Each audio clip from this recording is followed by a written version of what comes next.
Today you're going to make a flip book based on the laws of exponents. You should have this piece of paper and your math journal and a pencil. As you watch the video, go ahead and pause it where you need to, and know there are no on-your-own problems to complete once you finish this video.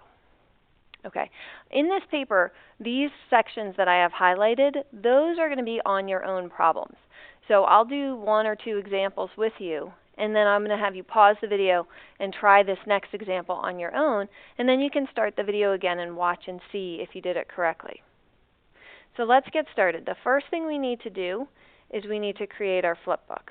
So you are going to fold here and here. So along this line here and this line here, you're going to fold. And what you want to do is take those outside flaps and fold them up into the middle so that they cover the writing that's there.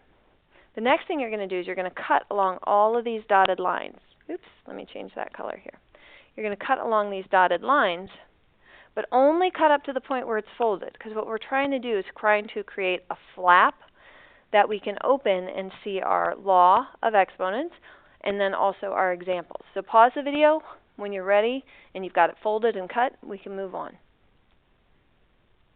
Okay, so now let's take our flip book. We want to put it inside our math journal. So you're going to open up to the next page that you have. Go ahead and title that page Laws of Exponents Flipbook, and then glue down the flat side, not the flaps, but the flat side into your math journal. Once it's glued down, I want you to label each flap the way you see it here. So the one that's on the top left should say, what is an exponent? The one that's right below it should say power of 0. So go ahead and pause the video, label all of the flaps that you have, and then we'll get started. Okay, so this flip book includes things that we call laws of exponents, but also just some basic information about exponents that are important. And the first thing we want to talk about is what is an exponent. Exponents show repeated multiplication, and it's made up of 2 things, a base and an exponent. The base is the big number that you have, and the base tells you what number is being multiplied over and over again. The exponent, or the power, is the small number that's off to the side. The exponent tells us how many times that number is being multiplied. So in the case of 2 to the 3rd power, we're going to take our base of 2 and we're going to multiply it 3 times. Okay? So that exponent of 3 tells me I'm going to have 3 2's. Okay? Same thing works for variables. In this case, our base is x, so I'm going to multiply x. My exponent, or my power, is 5. That means I'm going to do this 5 times. Okay, so x to the 5th, if we expanded it, would look like this. So go ahead and pause the video and try the next one. 3 to the 4th tells us we're going to take our base of 3 and we're going to multiply it 4 times. So it should look like that. Okay. Another little bit of information about exponents, if we go off to the right here, is our power of 1. So flip over to that section of your exponent book, power of 1. There is a power of 1 on any constant or variable that doesn't have an exponent listed. Okay, this is part of that invisible math that we've been talking about, where just because there's no exponent here doesn't mean there isn't an exponent. Any number or any variable without an exponent automatically has an exponent of 1. Okay, so x, y squared z is really x to the 1st power, y to the 2nd power because that power is there, and z to the 1st power. So take a minute, do the last one, see what you get. We'll check answers in a minute. Hopefully you got 3 to the 1st power, a to the 1st power, and b to the 4th. Okay? It's also important to know that a base that's raised to a power of 1 is equal to itself. So 5 to the 1st power is the same as 5. Remember, this is that invisible math, just backwards. Okay? If you have an exponent of 1, it's the same as having just that number. So 12 to the 1st power is just 12. Okay, one more piece of information. We will talk about this one in class. This one is a little hard to understand, but it's a rule that you need to memorize, and that's a power of 0. Any base, whether it's a number or a variable, that's raised to the power of 0 equals 1. So 8 to the 0 power is 1. X to the 0 power is 1. Negative 6 to the 0 power is 1. And j to the 0 power, also 1. Okay, so we'll talk about why that rule is when we get to class, but it's just important for you to know anything to the 0 power equals 1. So here's where we're going to start talking about some laws of exponents, some powers and things that you need to know. This is called the product of a power. It's kind of where you're taking two powers and multiplying them together. Now it's really important that this rule applies to times when you have the same base. So if you look at this, we both have a base of 6, and each base has its own exponent. So whenever you are multiplying exponents that have the same base, our rule is that we can add those exponents together to figure out what our answer would be. So I'm going to show you the rule, and then I'm going to show you why the rule works. So 6 to the third times 6 to the fourth, the rule says we keep the same base, but we add our exponents together.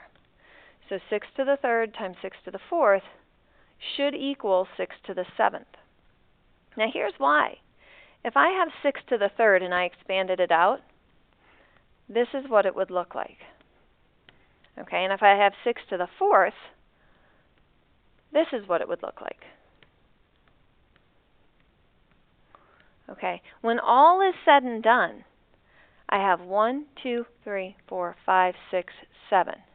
Remember, exponents tell us how many times that base is repeated. So 6 to the third times 6 to the fourth gives us 7 sixes.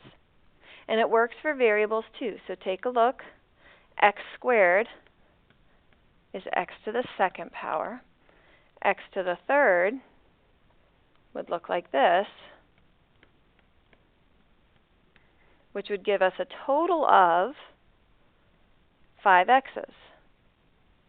So again, if I think about my rule, 2 plus 3, oops, I was going to say 2 plus 3 is 5, but I need my base there, x to the fifth. 1, 2, 3, 4, 5. All right, go ahead and pause it. Try the next one. We'll do it together then. Our rule should say 5 plus 2 should give us 8 to the seventh power. So 8 to the fifth looks like this. And 8 to the second looks like this, which gives us a total of 1, 2, 3, 4, 5, 6, 7. Perfect. Okay. So that's a product of a power. And I want to stress with you, this is where you have the same base two times. Okay, two bases, two exponents. Because it's going to be very similar to this next rule that we have, which is a power of a power. The difference with this is, this time I have one base, but it has two exponents. Okay, remember before we had two separate bases, two separate exponents. In this case, we have one base with two exponents. To raise a power to another power, our rule this time is we multiply our exponents together. Again, I'll show you the steps and then I'll show you why. So 5 to the second power to the third power, I'm going to take those two exponents and multiply them together. And what I'm going to get is 5 to the sixth. Now here's why. Okay, think this through for just a second here. Okay, 5 to the second looks like this. 5 to the second. And we want it 3 times. Okay, 3 times. So 1, 2, 3. Now, if we go back to our old rule where I have different bases, the same base with different exponents, I just add these together. 2 plus 2 plus 2 would give me 6. Okay. Now, I'm showing you why these rules work because sometimes you'll forget the rules. You'll forget when to multiply, when to add, when to subtract, what you do. And if you understand what the problem is telling you, for example, you understand that this right here means 5 squared 3 times, then you'll be able to figure this out, even without knowing your rule. Okay, so pause the video and try to do this next problem. Okay, hopefully you got this answer. You're going to multiply these two powers together. You're going to get x to the 8, and here's why. because we're going to have x to the fourth 2 times, which gives us a total of 8. Okay. Now, on to division. So when we have the same base with 2 exponents, we add. When we have one base with 2 exponents, we multiply. What do we do when we divide? Well, when you divide, okay, when we're dividing here, oops, I'm trying to change colors. When you have the same base and you're dividing exponents with the same base, you subtract the exponents. So again, if I were going to do that and I subtract these exponents, 5 to the fifth, 5 to the third, 5 minus 3 gives me 5 over 5 to the second power. Here's why. Okay, if we expand it out, this is what we get. We get 5 to the fifth over 5 to the third. Those will all cancel out, okay, because 5 divided by 5, all these would equal 1. What I'm left with here is 5 to the second power. Now, if I used my rule, which is to subtract my exponents, that's what I get.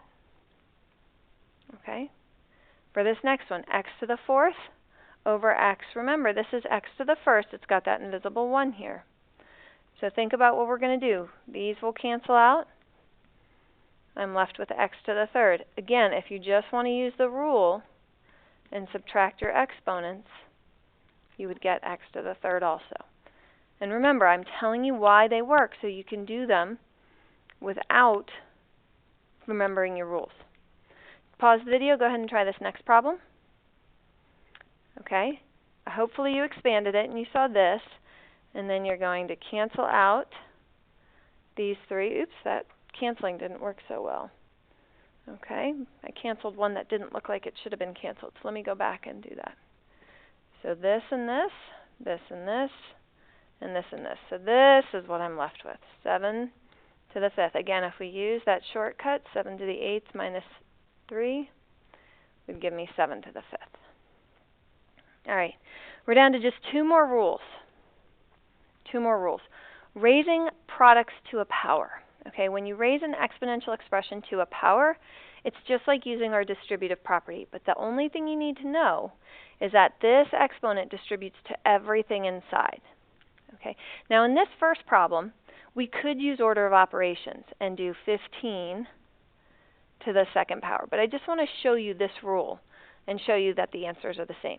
So if I'm going to use this distributive property here, what I'm going to end up with is 5 to the second power times 3 to the second power. Now 5 to the second power is 25, and 3 to the second power is 9. And 25 times 9 gives me 225. Now 15 to the second power also gives me 225, which is just a little fun fact there. Okay? So now, remember, anything without an exponent has a power of 1 there. What I want you to do is we're going to distribute this 2 to everything. Now, 3 to the second power, a to the second power, that's pretty straightforward. Remember, now we're in this situation here where we've got to apply a law of exponent 2. I have one base with 2 exponents. Remember, my rule there is to multiply. So I really have b to the 6th when I distribute this. Okay, it's multiplying those exponents. And we would simplify this a little bit further by finishing up this number. 3 squared is 9. A squared b to the 6th. All right, so take a minute, do the last one. When you're ready, unpause that video. So we're going to apply this to everything. So we're going to get 2 to the third, x to the 6th, because 2 times 3 is 6, and y to the 9th, because 3 times 3 is 9. And then one last step in figuring this out, 2 to the third, 2 times 2 times 2 is 8. X to the 6th, y to the 9th. All right, one last rule. This is another one that we will talk more about when we get to class. Okay, I'll explain why this works. But you cannot have a negative exponent. Okay, there is a rule that we use when we have a negative exponent. And when you have a negative exponent, what we do is we take this base and we're going to put it in our denominator. We are going to use a numerator of 1. Okay, that's always the case. The base becomes the denominator, the numerator is 1. By turning this power right here into a fraction, it makes our exponent positive. So we're still going to have an exponent of 2, but it's going to be a positive 2. So it's almost like, if you think about it, this is not mathematical, but it's almost like this negative sign becomes our fraction bar, and we get a numerator of 1. Now, mathematically I will explain what happens, but this just can help you think about how to do these problems. So remember, take the base, becomes your denominator. Your numerator is 1. Your exponent stays the same, but it's the positive version. So try these next two on your own. When you're ready, start up the video again. So our base is a 9. Our numerator is a 1. Our exponent becomes positive 3. And last but not least, hopefully you got this, your denominator is y. Your numerator is 1. Your exponent is a positive 5. We're going to be using these tomorrow in class, so make sure you bring your flipbook, completed flipbook, back to class tomorrow.